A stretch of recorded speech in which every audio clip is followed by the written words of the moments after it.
नमस्कार, आप देख रहे हैं खबर फास्ट और मैं हूं आपके साथ शमशेर सिंह। हिंदुस्तान का सबसे बड़ा इम्तिहान जिसे पास करना नहीं आसान। दिन के 24 घंटे, हफ्ते के 7 दिन, 30 दिन महीने के और पूरा साल या फिर सालों साल करनी पड़ती है मेहनत, तब होता है ये कमाल। जी हां, हम बात कर रहे हैं यूपीएससी परीक्षा की, जिसे पास करना कोई बच्चों का खेल नहीं है।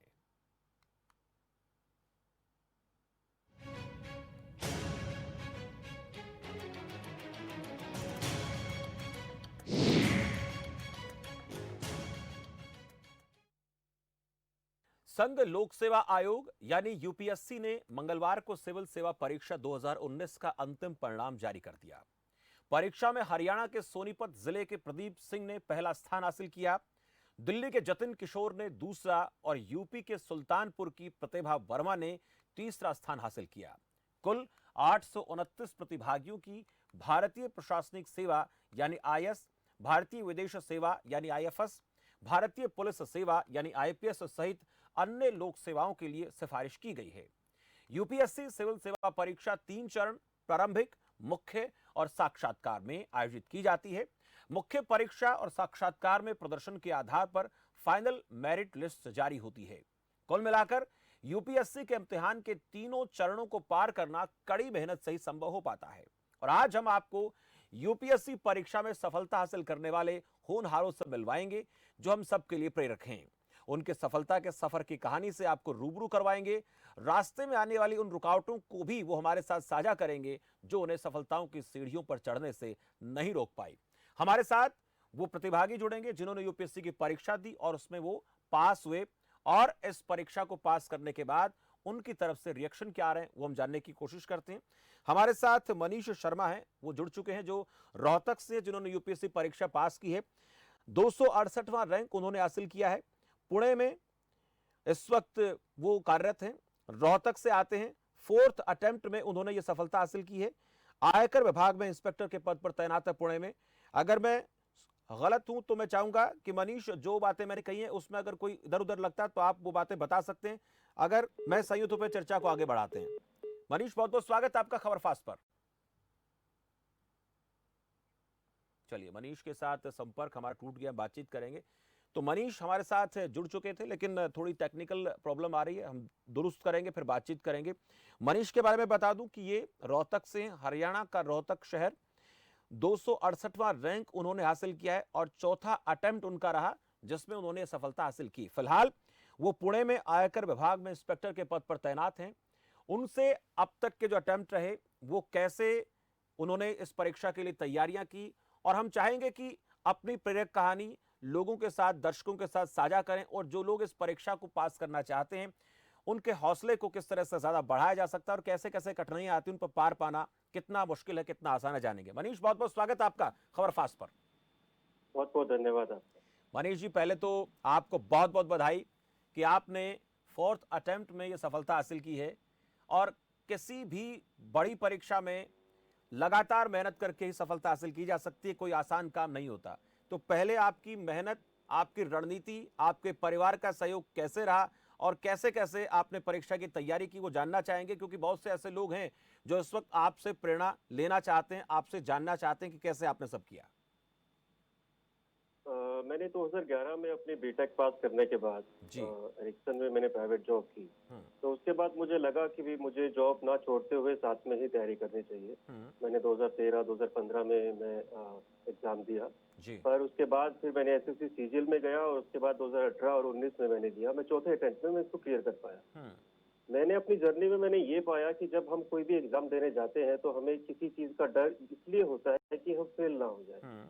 और जो मेरे पास नौकरी थी, हम्म। मेरी फैमिली थी, मेरा सपोर्ट था, वाइफ, पेरेंट्स, ब्रदर, सिस्टर, उन्होंने मुझे बहुत ही सपोर्ट किया। हम्म। दूसरा, अगर हम इसकी टेक्निकलिटी की बात करें यूपीएससी की, हम्म। तो इसमें दो बड़े जो महत्वपूर्ण चीजें होती हैं, previous year question papers and syllabus. अगर हम उस पर फोकस करते हुए अपनी रणनीति बनाए और इसमें अखबार को जोड़े अपनी एक दिनचर्या में, तो हम इसको अच्छे से क्लियर कर सकते हैं। जो आपने पहले 3 अटेम्प्ट कोशिश की, उसमें सफलता नहीं मिली, तब कैसा महसूस आप कर रहे थे, क्या लग रहा था आपको? मुझे ये लगा कि कहीं ना कहीं कमी रह गई है। वो कमी शायद इस बात की भी थी कि मेरी प्रिपरेशन तो बिल्कुल ट्रैक पर थी, पर जब हम एग्जाम सेंटर में होते हैं तो हम नर्वस होते हैं जी। और वो नर्वसनेस हमें हमारी प्रोडक्टिविटी को कम कर देती है। जी। तो मैंने 2019 में अपने चौथे अटेम्प्ट में मैंने यही सुधारा कि चाहे जो भी परिणाम हो, यूपीएससी एक एग्जाम है, एक हमारा टारगेट है, बहुत अच्छा एक जॉब है जिससे हम देश की सेवा कर सकते हैं, जी। पर हमारी लाइफ भी बहुत इंपॉर्टेंट है। तो हमें नर्वस नहीं होना चाहिए, हमें अपना कॉन्फिडेंस बनाए रखना चाहिए। और मेरा संदेश है उन लोगों से जो जॉब में है, वो अच्छे से इसको करें विदाउट लूजिंग कॉन्फिडेंस, और जो जॉब में नहीं है वो बिल्कुल भी नर्वसनेस को हावी ना होने दे। आप नौकरी के साथ साथ तैयारी करते रहे, कितना वक्त आपको मिलता था नौकरी से घर आने के बाद, क्योंकि वो भी ज़रूरी है। और जैसा कि आपने कहा कि सबसे बड़ी चीज़ ये होती है कि आप निश्चिंत हो जाएं कि एक तरफ की आमदनी हो रही है, परिवार का गुजर बसर ठीक से हो पा रहा है, तब जाकर आदमी निश्चिंत होता है। तो उसके बाद वक्त जो मिलता था, कितना मिल पाता था आपको? देखिए, वक्त जो था 9:30 से 6 हमारा ऑफिस होता है, हम्म। और 6 बजे के बाद हम पहुंचते हैं घर पर। तो हमारे पास 3-4 घंटे होते हैं पढ़ने के लिए। जी। पर ये तभी संभव है जब हमारी फैमिली हमें सपोर्ट करे और बाकी के काम अपने ट्रैक पर हो। तो सुबह का समय हम 1-2 घंटा निकाल दें और शाम का 3 घंटा निकाल दें, तो मंडे टू फ्राइडे, सोमवार से शुक्रवार की बात करें तो 4 से 5 घंटे में निकाल लेता था। जी। और शनिवार जो रविवार जो हमारा छुट्टी का दिन है या जो बाकी अवकाश होते थे उसमें मैं इस चीज को बढ़ाता था। एक बात मैंने जो सोची ये कि भी अगर हम कम भी पढ़े तो भी चलेगा, पर कॉन्टिन्यूअस पढ़े, ये इम्पोर्टेंट है। बिल्कुल मनीष जी, आप भी बने रहे हमारे साथ। हमारे साथ दो और यूपीएससी के पास आउट जुड़ चुके हैं, उनका परिचय करा देता हूं। मेरे साथ अपराजित लोहान हैं। अपराजित लोहान के बारे में थोड़ा परिचय दे दूं। 174वां रैंक उन्होंने हासिल किया। अगर देखिए कोई रैंक में ऊपर नीचे कुछ होता तो आप भी बोल सकते हैं। मुझे जहां तक जानकारी बता रहा हूं, 23 साल उनकी उम्र है, मैं ठीक हूं, नारनौल से आते हैं और पहले अटेम्प्ट में उन्होंने सफलता हासिल की है। बहुत बहुत स्वागत है आपका अपराजित। और इसके बाद मधुमिता है, समालखा पानीपत से आती हैं। आप सब लोग हरियाणा से हैं, पहले तो मैं बता दूं। और 86वां रैंक जो है वो मधुमिता ने हासिल किया है। तीसरा उनका प्रयास था। फेसबुक व्हाट्सएप से इन्होंने दूरी बनाकर रखी थी क्योंकि तैयारी करनी थी। तो आप दोनों का बहुत बहुत स्वागत है। पहले मैं अपराजित आपके पास आऊंगा। आपकी सफलता को लेकर खबर फास्ट आपको बहुत बहुत बधाई देता है और उम्मीद करते हैं कि आपने जो रैंक हासिल किया, जो आपने अचीवमेंट हासिल की, इस अचीवमेंट के साथ साथ आपको जो नौकरी ऑफर हो उसको आप बेहतर तरीके से करें। दुआ करते हैं आप आगे बढ़ते रहें। लेकिन पहले यही जानेंगे आपसे, इस सफलता का श्रेय आप किसको देते हैं? और ये जो आपका प्रथम अटेम्प्ट था, आपको लग रहा था कि हाँ क्लियर हो जाएगा? Thank you sir. वेलकम। पहले तो मैं यही बोलना चाहूंगा सर, जो पूरा का पूरा मैं श्रेय देना चाहूंगा वो मेरे परिवार और मेरे माता पिता को जाता है जी। क्योंकि देखा जाए तो यूपीएससी जो है वो बहुत एक कॉम्प्लिकेटेड एग्जाम है। उसका जो पूरा प्रोसेस होने में ही आपको 1 से 1.5 साल लग जाता है, जिसकी वजह से अगर आपके घर में पॉजिटिव एनवायरनमेंट आपको नहीं मिलेगा तो बच्चा ठीक से पढ़ाई पे ध्यान नहीं दे पाएगा। और मैंने जैसे आपने बताया कि मैंने पूरी तैयारी जो की है वो पूरी घर से की थी, ऑनलाइन के माध्यम से। तो जिस वजह से माता पिता की तरफ से मेरे को जो सपोर्ट मिली है, उसी वजह से मेरे को लगता है कि फर्स्ट अटेम्प्ट में मेरा ये क्लियर हो पाया। माता पिता को श्रेय देते हैं। मधुमिता भी हमारे साथ है। मधुमिता, आपसे जानेंगे आप अपनी सफलता का श्रेय किसको देती हैं और आपकी जो अचीवमेंट रही है उसको लेकर आपका क्या मानना है? मैं सबसे पहले तो आपको थैंक यू करना चाहती हूँ ये सेशन ऑर्गेनाइज करने के लिए। जी, शुक्रिया। सवाल की सबसे इम्पोर्टेंट जो आई थिंक पर्सन रहे हैं इस पूरी जर्नी में वो मेरे फादर हैं, क्योंकि जब भी मैं मायूस होती थी, मुझे लगता था कि अब मैं नहीं कर पाऊंगी, तो मेरे पापा ही मुझे फिर मोटिवेट करते थे। और थ्रू आउट दिस जर्नी, जो 3 अटेम्प्ट की मेरी जर्नी रही है, उसमें प्रीलिम्स में, मेंस में, जहाँ पे भी मुझे जाना होता था तो मेरे पापा ही मेरे साथ जाते थे। तो मैं कहूँगी कि उन्हीं का सबसे ज्यादा सपोर्ट इसमें रहा है। मधुमिता, आसान कितना है, मुश्किल कितना है? देखिए दोनों तरीके की बातें होती है। बहुत से लोग इसको इसलिए छोड़ देते हैं कि बहुत मुश्किल काम है यूपीएससी को पास करना, और कुछ लोग इस काम में इसलिए लग जाते हैं कि किसी ना किसी दिन सफलता तो मिलेगी मिलेगी। चरण वो 2 हो सकते हैं, 3 हो सकते हैं, 4 हो सकते हैं, 5 हो सकते हैं, लेकिन सफलता कदम जरूर चूमेगी। वो इसलिए इस काम में लगे रहते हैं। तो आपके नजर से मुश्किल है, आसान है, या फिर आपको लगता है कि निरंतर वो कहावत है, करत करत अभ्यास के जड़मती होत सुजान, रसरी आवत जात ते सिल पर परत निशान? जी बिल्कुल, जैसा कि आपने जो भी पंक्तियां कही हैं मैं उससे पूरी तरह सहमत हूँ और मेरे साथ भी यही केस था कि शुरुआत में ये होता है कि हमें कुछ समझ नहीं आता, हम इसे देखते हैं एक चैलेंज के तौर पे, बहुत मुश्किल है, इतना वास्ट सिलेबस है। तो अगर आप एक ही टाइम पे उस पूरे को देखने लग जाओ तो आपको ये लगेगा कि कभी पूरा ही नहीं होगा। और मेरे इनिशियल अटेम्प्ट में भी यही हुआ कि जो सिलेबस है मैं उसको इग्नोर करके, क्योंकि बहुत सारी चीजें, almost everything under the sun is asked, तो मैंने वो कंसेप्ट जो है वो अप्लाई किया कि कुछ भी पूछा जा सकता है। तो 8-8 घंटे मैं जैसे करंट अफेयर्स पे ही लगी रहती थी। तो ये बहुत जरूरी है कि आप उसको समझे कि एग्जाम की रिक्वायरमेंट क्या है, क्या एक स्ट्रेटजी प्रॉपर बनाएं ताकि उन रिक्वायरमेंट्स के अकॉर्डिंग ही आप अपनी प्रिपरेशन को चैनलाइज करें। और इस स्ट्रेटजी में मैं सबसे ज्यादा इम्पोर्टेंट कहूंगी कि टेस्ट सीरीज बहुत ज्यादा इम्पोर्टेंट है, क्योंकि वो आपको एक शेड्यूल में बाइंड करके रखती है और आप अपनी परफॉर्मेंस को टाइमली बेसिस पे ट्रैक कर सकते हैं कि कहाँ पे मैं लैग बिहाइंड कर रहा हूँ और कहाँ पे मुझे इम्प्रूवमेंट करने की जरूरत है। थोड़ी बातचीत मनीष जी आपसे भी करेंगे। चर्चा लगातार जारी है। आपसे मैं जानना चाहूँ कि जो तैयारी बच्चे करते हैं आज, जो कहीं ना कहीं इस चीज़ को लेकर अपने आप को तैयार करने की कोशिश कर रहे हैं, जैसे रिजल्ट आता है तब एक बार जुनून सवार होता है दिमाग पर। आपके दिमाग पर भी जुनून सवार होगा। आपने देखा होगा किसी यूपीएससी में कैसे कैसे लोग पढ़ाई करते हैं, टॉपर बनते हैं। तो ये जो आपके दिमाग में विचार आया वो साल कौन सा रहा होगा, तब आपने डिसाइड कर लिया था कि मुझे यूपीएससी को पास करना ही करना है? लेकिन बहुत से लोग ऐसे भी होते हैं जो एक बार सोचते हैं उसके बाद फिर इस बात को दरकिनार कर देते हैं, अलग सोचना शुरू करते हैं कि नहीं, बहुत आसान काम नहीं है। ये बिल्कुल ठीक बात है। जब हम इसकी प्रिपरेशन में घुसते हैं तो हमको पता लगता है कि भी ये कितना वास्ट है। जहाँ तक विचार की बात है, जब मैंने 2011 में अपनी इंजीनियरिंग पास की तो कैंपस प्लेसमेंट हुआ, तो मैंने यही सोचा कि मैं अपनी कैंपस प्लेसमेंट लेकर उसके साथ साथ मैं तैयारी करूंगा, चाहे मुझे कितने ही साल क्यों ना लग जाए।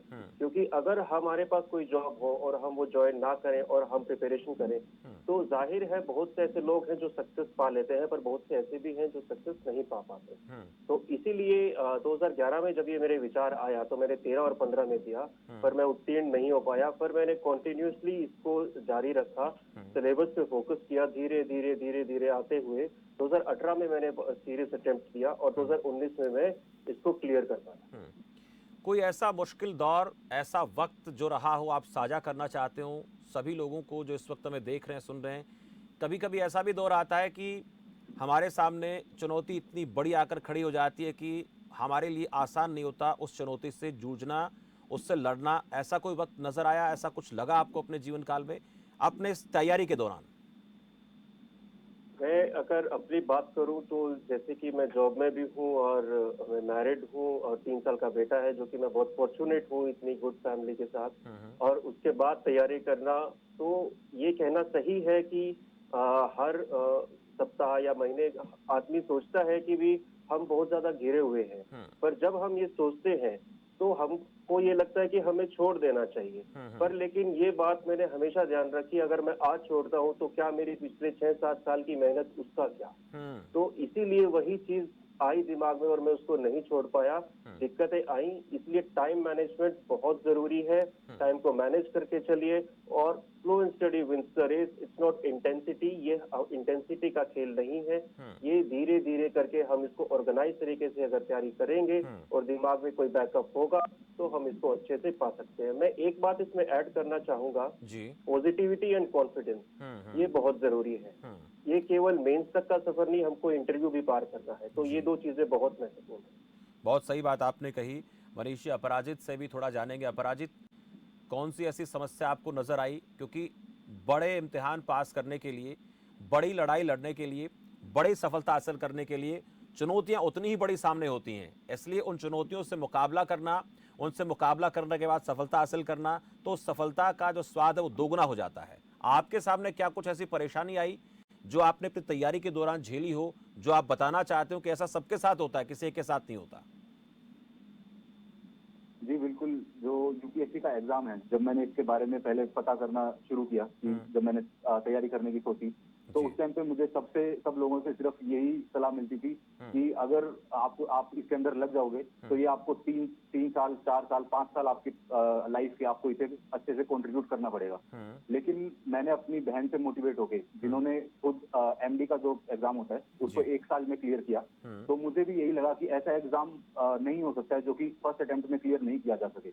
जिस वजह से जब मैं आईआईटी बॉम्बे से ग्रेजुएट हुआ, उस टाइम पे मेरे हाथ में नौकरी भी थी, लेकिन मैंने उस नौकरी को छोड़ा और मैंने मेरे बचपन का जो सपना था कि मुझे आगे जाके यूपीएससी ही क्लियर करना है, तो मैंने उसी को ठान लिया और मैंने ये सोचा कि फर्स्ट अटेम्प्ट में ही मैं इसको क्लियर कर दूंगा। फर्स्ट अटेम्प्ट में क्लियर करने में मेन दिक्कतें तो यही होती है कि अगर आप, जैसे मैं दिल्ली भी रहा हूँ 3-4 महीने, तो वहाँ का जो एनवायरनमेंट है, वहाँ उस बारे में बताऊं तो वहाँ पे चाय वाले से लेके कोई भी आपके किताब वाला आपको यही बोलता है कि सर आप ये अखबार नया आया है मार्केट में, आपके लिए ये चीज बहुत अच्छी रहेगी, ये भी पढ़ लो, वो भी पढ़ लो। तो वहाँ पे आपको सलाह देने वाले बहुत ज्यादा हैं और आपके दिमाग में नेगेटिविटी और डर बिठाने वाले भी बहुत ज्यादा हैं। तो जिस वजह से सबसे इम्पोर्टेंट चीज ये है कि आपके वेल विशर और आपके पेरेंट्स के साथ आप अपना लगातार संपर्क बनाए रखें और आपने जो ठान लिया है उसको वो बिल्कुल क्लियर होगा। अगर फर्स्ट अटेम्प्ट में नहीं होगा तो आप उसके अंदर लक थोड़ा खराब रहा होगा, लेकिन आप फर्स्ट अटेम्प्ट को एज फेलियर मत समझे, उसको अपना फाउंडेशन समझे। आप अपना आपका अगर बेस स्ट्रॉन्ग हो गया तो आप उसको जरूर सेकंड और थर्ड अटेम्प्ट में क्लियर कर लें। अच्छा अपराजित, आपने कहा कि बचपन से ही वो टाइम बता सकते हैं आप कौन सी क्लास में आप थे तब आपने सोच लिया था कि यूपीएससी में जाना है, उसको पास करना ही करना है? सर जहाँ तक मेरे को याद आता है कि शायद मैं 3rd या 4th क्लास में रहूंगा और मेरी दादी के साथ मैं कहीं पे जा रहा था किसी दोस्त की पार्टी में, बर्थडे पार्टी में, और जैसे ही मैं तैयार होके बाहर आया रूम से, तो मेरी दादी जी ने मेरे को पहली बार बोला कि आज तो मेरा बेटा कलेक्टर लग रहा है। और उस टाइम से मेरे को इस चीज में बहुत दिलचस्पी हुई कि एक आखिर कलेक्टर क्या होता है, उसके अंदर आईपीएस क्या होता है, उनकी क्या क्या ड्यूटीज होती हैं, वो समाज में किस तरह परिवर्तन ला सकते हैं। और फिर मेरे पिताजी, उन्होंने मुझे इस पद पे आगे अग्रसर किया और मुझे इस बात की बहुत खुशी है कि मैंने इसको अपना करियर बनाया और आज मैं थोड़ा मुकाम हासिल कर पाया हूँ। अच्छा, मैं छोटा सा एक बीच में ये बात पूछना चाहूँगा अपराजित, दादी जी का आपने जिक्र किया, तो दादी जी क्या इस वक्त, क्योंकि उम्रदराज लोग हो जाते हैं तो वो कई बार हम देखते हैं कि एक उम्र होती है, तो क्या दादी जी अब भी हैं, उनको इस बात के हाँ बारे जी, हाँ में? जी, हाँ। तो क्या कहा दादी बिल्कुल जी ने, सर। अब पास करने के बाद क्या बोली दादी जी? सर दादी जी एकदम स्पीचलेस हो गई थी, उनके आंखों से आंसू नहीं रुक रहे थे और मैं भी उस टाइम पे बहुत भावुक हो गया था। मेरी दादी जी और मैं ही उस टाइम पे यहाँ पे थे घर पे, और मैंने अपने पेरेंट्स को फोन करके जब बताया तो मेरे पिताजी कोर्ट में थे, वो एडवोकेट हैं, तो वहाँ पे भी एकदम खुशी की लहर दौड़ गई, उनके दोस्तों को उन्होंने बताया, तो बहुत अच्छा लगा। आपने उनको कहा कि दादी आपने 3rd 4th क्लास में मुझे बोला था, अब असल दिन आज आया है? हाँ जी सर, ये बिल्कुल मैंने उनको बताया और हाँ। उन्होंने मुझे यही बोला कि मैंने उनको आज से पहले कभी ये चीज नहीं बताई थी कि आपने मुझे, आपकी उस बात ने मुझे कितना मोटिवेट किया। और वो मेरे को आज तक बोलते हैं कि क्या पता अगर वो चीज उस टाइम पे नहीं बोली जाती तो क्या पता मैं अपना करियर कहीं और ही बना लेता। बिल्कुल, तो एकदम ये टर्निंग पॉइंट था वो। बहुत सही बात आपने कही कि छोटी सी उम्र में 4-5 साल 7-8 साल के करीब उम्र जो बच्चे की होती है, उसके अंदर ख्वाब बहुत सारे होते हैं। वो टीवी पर, अखबार में कई सारी चीज़ें देखता है, पढ़ता है, उस हिसाब से कहीं ना कहीं कल्पनाओं के आकाश में वो गोते लगाना शुरू करता है, और वैसा ही अपराजित के साथ हुआ और आज वो हकीकत बन रहा है। मधुमिता, आपने सुना अपराजित की जो दादी वाली, ऐसा कोई आपकी ज़िंदगी में क्षण रहा, पल रहा ऐसा, जब कभी किसी ने बोला हो कि हाँ बन के दिखाना, कुछ लोग टोंट भी करते हैं, हम देखते हैं हाँ ये बनेगा आईएएस, ये बनेगा आईपीएस, ऐसे भी लोग बहुत होते हैं, तो ऐसा कोई दौर आया, रुकावट या मोटिवेशन, कौन सी चीज़ आपको ऐसी चीज़ है जो आप साझा करना चाहती हैं? सर जैसे तो अभी अपराजित बता रहे थे कि उनकी दादी ने कभी कहा था कि कलेक्टर लग रहे थे, तो ये मैं अप्रिशिएट करती हूँ, बट मेरा ऐसा सडन कोई इंसिडेंट नहीं था। मेरे पापा हमेशा मुझे शुरू से ही कहते रहते थे, तो मुझे पहली बार तो याद भी नहीं है कि उन्होंने कब बोला होगा, बट स्कूल टाइम से फिर कॉलेज टाइम पे मेरा बहुत फर्म डिटर्मिनेशन था कि मुझे सिविल सर्विसेज में ही जाना है। जैसा कि आप कह रहे हैं कि कई बार लोग बोलते हैं कि आईएएस आईपीएस बनेगा, ऐसे टॉन्ट करते हैं। तो जैसे फर्स्ट और सेकंड अटेम्प्ट में मेरे प्रीलिम्स पहले मेरा क्लियर हो गया था फर्स्ट अटेम्प्ट में, फिर सेकंड में प्री भी क्लियर नहीं हुआ था, तो लोगों ने बोलना स्टार्ट कर दिया था कि तुम अपने से रीच से बाहर टारगेट को चेज कर रहे हो, कहीं और बैंक वगैरह का एग्जाम दो, एसएससी करो, तो ऐसा उन्होंने बोला था। और एक बार तो मैं सोचने भी लगी थी कि शायद मेरे बस का नहीं है ये। तो मेरे पापा बहुत इस बारे में अपसेट हो गए थे। उन्होंने सोचा कि, वो मुझे बोलते भी थे कि आप ही से उम्मीद थी, अगर आप भी छोड़ दोगे तो फिर क्या होगा।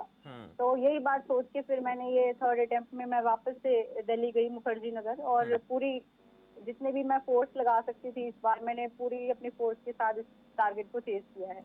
अच्छा, इस बातचीत में एक बात तो स्पष्ट हो रही है, आप 3 लोग जिस तरह से बात कर रहे हैं उससे एक साफ हो रहा है कि माता पिता का मोटिवेशन जितना काम करता है, बाहर चाहे कितना लोग डिमोटिवेट करें, लेकिन अगर हमारे साथ हमारे माता पिता हैं, उन्हें हमारे ऊपर भरोसा है, पूरा विश्वास है, तो फिर जिंदगी में कोई भी परीक्षा, कोई भी इम्तिहान जो है वो ऐसा नहीं है जिसको हम पास नहीं कर सकते। ये बात बिल्कुल सही है।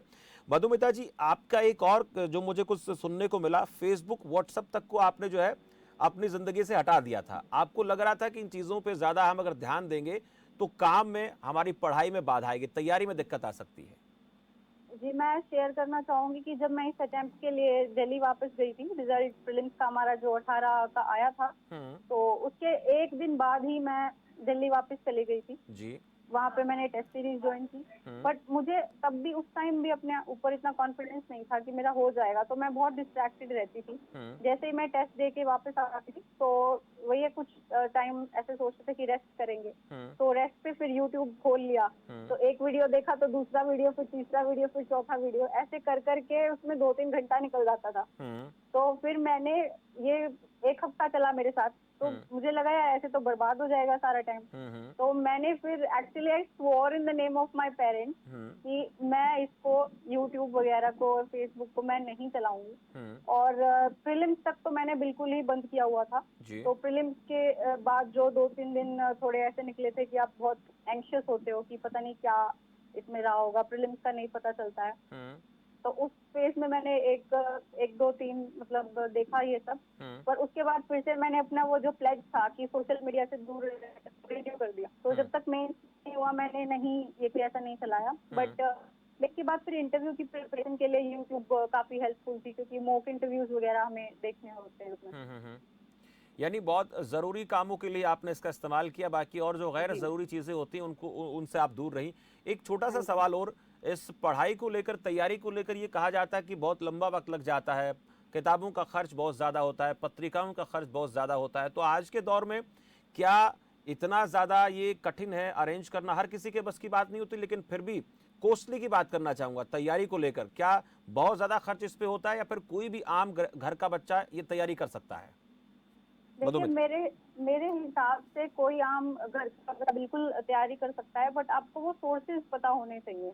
जैसे आप किसी भी कोचिंग का अगर आप देखेंगे तो 1 लाख, 1.5 लाख, 2 लाख ऐसे करके फीस होती है। बट उसकी अगर आप इफेक्टिवनेस की बात करें तो मैंने खुद भी ली है कोचिंग, और वो मेरा बहुत पैसा भी वहाँ पे वेस्ट हुआ और टाइम भी वेस्ट हुआ, और मुझे प्रॉपर गाइडेंस भी वहाँ पे नहीं मिली।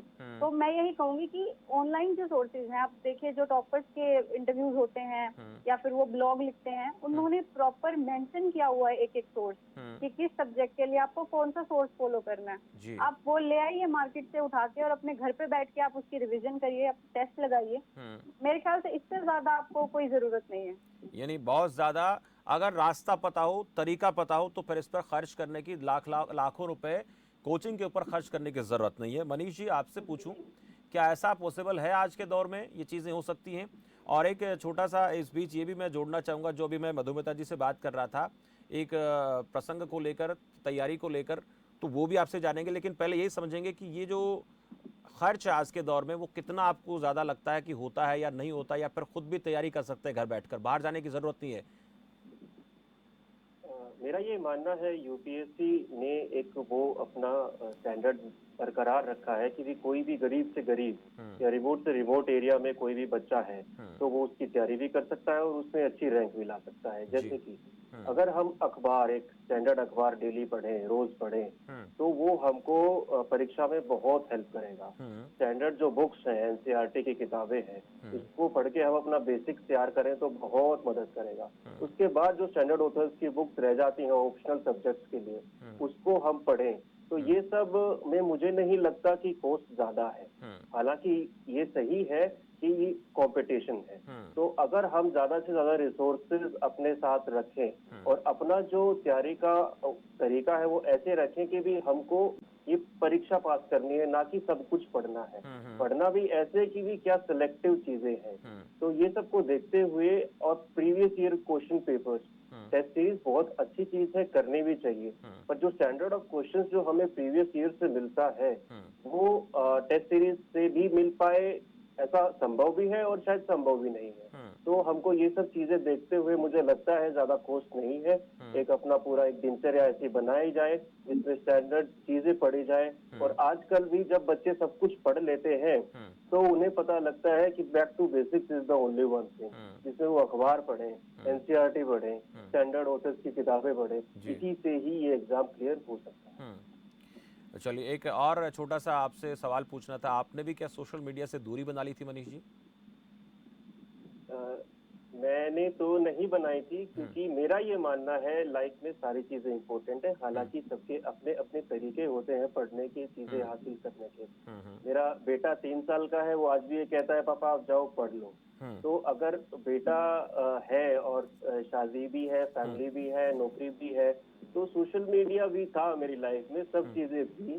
पर टाइम को अगर हम ऐसे मैनेज करें तो हम पा सकते हैं चीजें। और अगर लोग सोशल मीडिया से दूर हैं तो ये भी अच्छी चीज है, शायद वो उससे अपना टाइम बचाकर पढ़ पाते हैं। बिल्कुल, ये सही बात है कि कई बार हम कुछ अच्छा देखना चाहते हैं लेकिन उसके साथ कुछ और रोचक आ जाता है, लेकिन उसका हमारी पढ़ाई से कनेक्शन नहीं है, तो फिर हमें कहीं ना कहीं रुकावट बन सकता है। रेणु दहिया भी हमारे साथ जुड़ चुकी हैं, भिवानी से हैं। रेणु दहिया ने भी यूपीएससी पास किया है, भिवानी के तिगड़ाना से वो हैं और इस वक्त पुणे में अधिकारी की पद पर वो तैनात हैं। 6ठी बार उन्होंने, यानी ये उनका 6वां अटेम्प्ट था जो उन्होंने इस अटेम्प्ट के चलते इस बार सफलता हासिल की है। रेणु दहिया जी, बहुत बहुत स्वागत है आपका खबर फास्ट पर। बहुत बहुत धन्यवाद। रेणु दहिया जी, आपसे जानेंगे सफलता को लेकर, आप श्रेय की बात करें किसको देना चाहती हैं? और एक सवाल ये कि लगातार प्रयास करती रही, 1 2 3 4 5 सफलता नहीं मिली, लेकिन 6ठी बार सफलता हासिल की, तो आसान नहीं है। आपने इतनी ज्यादा तैयारी की होगी, लगातार प्रयास किया होगा, कभी लगा नहीं ऐसा कि आप बस और नहीं? नहीं, ऐसा तो कभी भी नहीं हुआ कि लगा कि बस और नहीं। हताशा होती है, उसमें कोई डाउट नहीं है, पर हमेशा ऐसा लगा कि नहीं, थोड़ी और मेहनत अगर कर सकूं, थोड़ा और अगर उसमें एफर्ट डालूं तो शायद कर पाऊंगी। तो वो फीलिंग मेरे को हमेशा से थी। तो वो चीज ने कभी मुझे डिमोटिवेट नहीं होने दिया। बस ये कि जब भी फेलियर मिलता था तो ऐसे 5-7 दिन थोड़ा बुरा लगता था, थोड़ा डिमोटिवेट भी होते थे थोड़ा, बट फिर खुद को पिकअप करते थे हर बार और फिर कोशिश करते थे दोबारा। तो आज करते करते यहाँ तक पहुँच गए। श्रेय की मैं बात करना चाहूँ आपसे, किसको देना चाहेंगी सफलता का श्रेय? जो है अक्सर हम किसी ना किसी को देते हैं, परिवार का है, कोई टीचर हमारा है, किनकी जो आपके ऊपर आशीर्वाद जो है हमेशा बना रहा कि हाँ तैयारी करनी है, पढ़ाई करनी है, सफलता हासिल जरूर करनी है?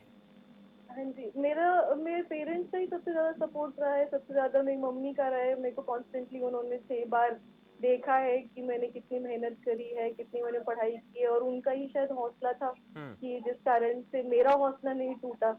तो वो बहुत बड़ा कारण था मेरे हिसाब से। बिल्कुल, माता पिता को सभी श्रेय दे रहे हैं ज्यादातर का कहना। अपराजित से एक सवाल वो ले लेता हूँ। अपराजित, रास्ते में रुकावटें जरूर आते, लेकिन एक सवाल मैंने सभी से किया कि इस पढ़ाई के खर्च को लेकर कुछ लोग पहले से हथियार डाल देते हैं कि बहुत महंगा पड़ेगा, तैयारी करनी पड़ेगी। क्या ऐसा होता है या फिर ऐसा नहीं होता, बहुत आसान है, थोड़ी सी मेहनत तो है लेकिन बहुत मुश्किल काम भी नहीं है?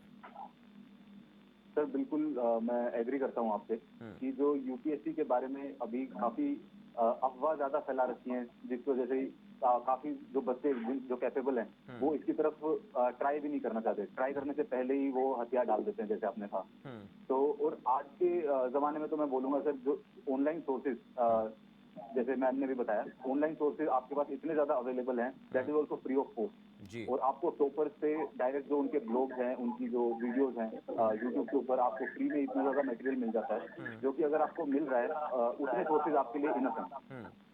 चलिए, तो बहुत मैं नहीं मानता सर कि ज्यादा खर्च करने की इस एग्जाम के ऊपर जरूरत है, बस आपका डेडिकेशन होना चाहिए। बहुत बढ़िया बात। आप सब लोगों ने जो यूपीएससी के पास आउट हैं, जिन्होंने बड़ी मेहनत से सफलता हासिल की, वो एक ही बात कह रहे हैं कि सफलता हासिल करने के लिए आपका डेडिकेशन होना बहुत ज़रूरी है। आप जो करना चाहते हैं उस दिशा में आप जा रहे हैं तो बहुत अच्छी बात है, नहीं जा रहे हैं तो फिर आपको रास्ता बदलना पड़ेगा। महंगा नहीं है यूपीएससी पास करना, खर्च इतना ज़्यादा नहीं आता। आपको ये ज़रूर पता करना पड़ेगा कि मुझे पढ़ना क्या है और मेरा जो इंटरेस्ट है सब्जेक्ट में वो कौन सा होना चाहिए। तमाम चीज़ें इनका ख्याल रखकर कोई भी व्यक्ति आम घर से इस परीक्षा को पास करता है। बहुत बहुत शुक्रिया अपराजित जी आपका। रेणु दहिया जी आपका भी बहुत बहुत धन्यवाद। मधुमिता जी आपका भी बहुत बहुत धन्यवाद। मनीष शर्मा जी आपका बहुत बहुत धन्यवाद। हम दुआ करते हैं कि आप जिस पद पे भी जाएं उस पद के गौरव को, गरिमा को बढ़ाएं और हिंदुस्तान का नाम रोशन करें। तो हमने आज ऐसे 4 यूपीएससी के होनहारों को, धुरंधरों को आपसे मिलवाया, बातचीत करवाई। और जो लोग इस प्रकार की पढ़ाई करना चाहते हैं, इस प्रकार के महा इम्तिहान में जाना चाहते हैं, तो आसानी से जा सकते हैं, क्योंकि मुश्किल काम इसलिए मुश्किल काम नहीं है क्योंकि इसमें लगातार निरंतर प्रयास करना पड़ेगा, मेहनत करनी पड़ेगी और रास्ता सही चुनना पड़ेगा। और जो भी आज के दौर में ऑनलाइन एजुकेशन की बात कर लें, या जो भी अच्छे अच्छे ब्लॉगर हैं जो इस प्रकार की परीक्षाओं को लेकर अपनी तरफ से ब्लॉग लिखते हैं, तो आप उनके ब्लॉग को पढ़ के, अच्छे राइटर की बुक को पढ़ के इस परीक्षा को आप आसानी से पास कर सकते हैं। मुश्किल काम नहीं है, ज्यादा महंगा नहीं है। तो आज के इस खास चर्चा में इतना ही। मुझे दीजिए इजाजत और आप देखते रहिए खबर फास्ट। नमस्कार।